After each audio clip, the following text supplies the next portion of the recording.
bit nervous.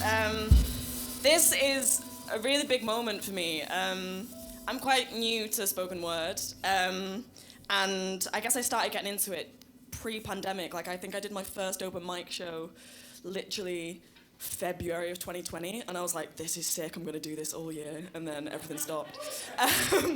But what got me through it, and I think I've said this to Henry, was listening to Word Spoken podcast. I just found it like so inspiring, and then I heard that he was doing this, so I started coming along to this. And I think I probably sat at every table here. And literally it was just like itching so much to have a go, and fate would have it that I'm fucking here, so... Okay. Everyone's been so amazing. Like, it's really emotional actually to be on the same like page as everyone else. Like, I'm very honoured. Okay. I don't have a vibe check, so I'll just start and we'll all just try our best. Okay.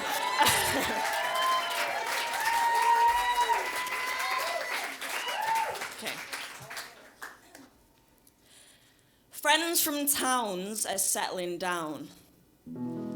Lifelong partners, sourdough starters, talking wedding dresses, and I'm impressed they managed to get a mortgage. It's more than I can manage to get up in the morning after late nights out. Feeling like death with a debt to pay. Flat whites are drinking my savings away, and in this lonely city, though we're made of millions strong, isn't it a pity that love keeps going wrong?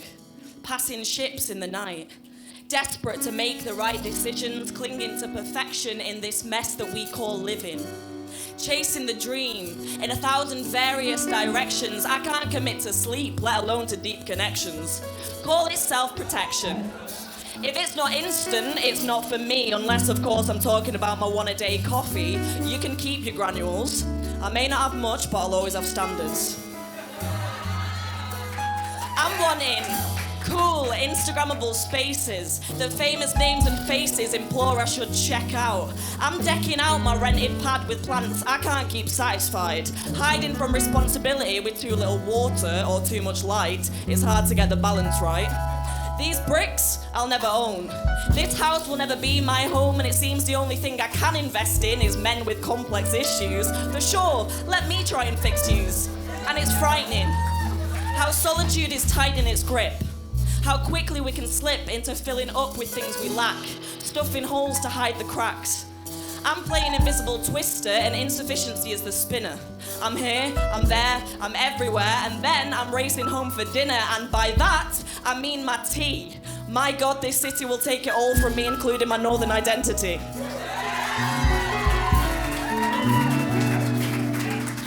I'm constantly tired and constantly bored. I constantly feel like I'm being ignored. When I need some connection, there's nobody there. When I need privacy, suddenly people stare. I'm constantly guilty. It's never enough. I constantly wish I felt a little less rough. The streets are paved with gold, and when I'm older, I'll make time to rest. But when I'm older and I'm past my best, will I regret not settling sooner? The longing as opposed to living. The taking as opposed to giving in to riding the ride of this thing we call life. The settling down and the being the wife. I'm rallying against the expected, but will I regret the rejected opportunity for simplicity? The house, the dog, the you and me, the baby, the garden, the growing old comfortably. Time will tell. But till then, please tell me that I still have time.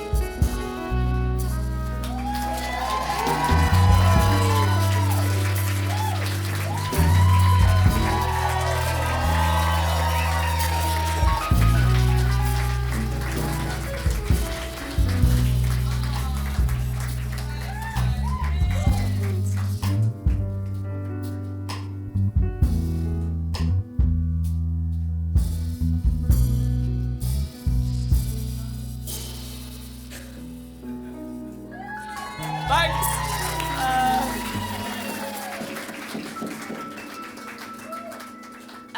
Okay, this next one is when I started getting into spoken word this year. It's the one that I kind of did at open mic nights because you can only do one at a lot of them. So yeah, I feel like it's got me to this point. So thanks. Yeah, here we go. Same again?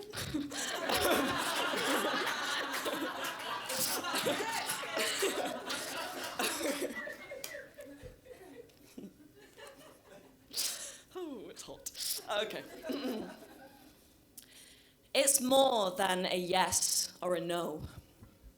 It's a feeling that tingles through bones that signals the tone for how the evening might go. I know it's a grey area, but it's a great area to be in. The anticipation, the static vibrations, the electricity of you and me, the back and forth of who will be the first to crack and succumb to temptation. It's fire. It's light. It's a moment that leaves your chest feeling tight with the pounding of hearts and the who's gonna start. It's invisible, but it's present. It's tangible, and it presents a moment that will resonate and relegate time and space to meaningless circumstances. We've both taken chances, and our bodies will dance to the rhythm we've created through the language they speak silently to each other.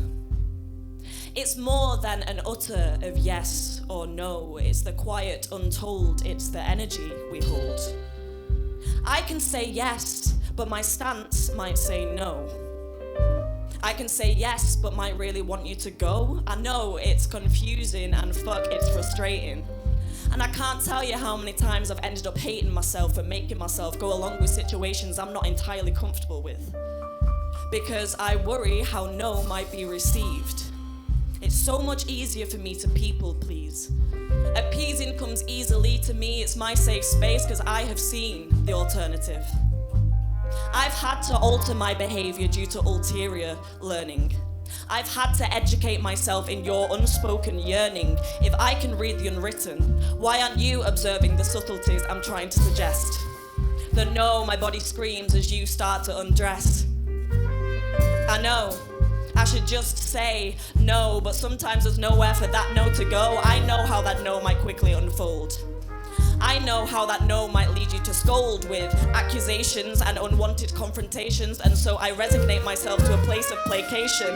Here's an education. If it's not a fuck yes, it's a no. If I hesitate and say, sure, you should go. If I say that I'm tired, you should know what that means. If I'm drunk, you should not be unbuckling your jeans. No, I'm not being coy just to make you more keen.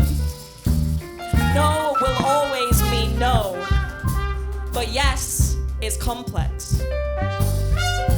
I know, you're confused, because you think that by asking you're letting me choose, but I know what might happen if I was to refuse. So if I can't say no, then what's left?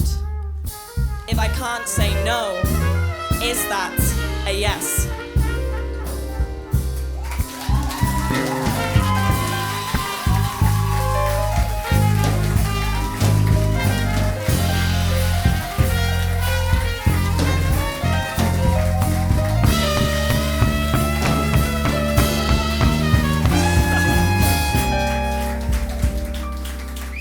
Thank you.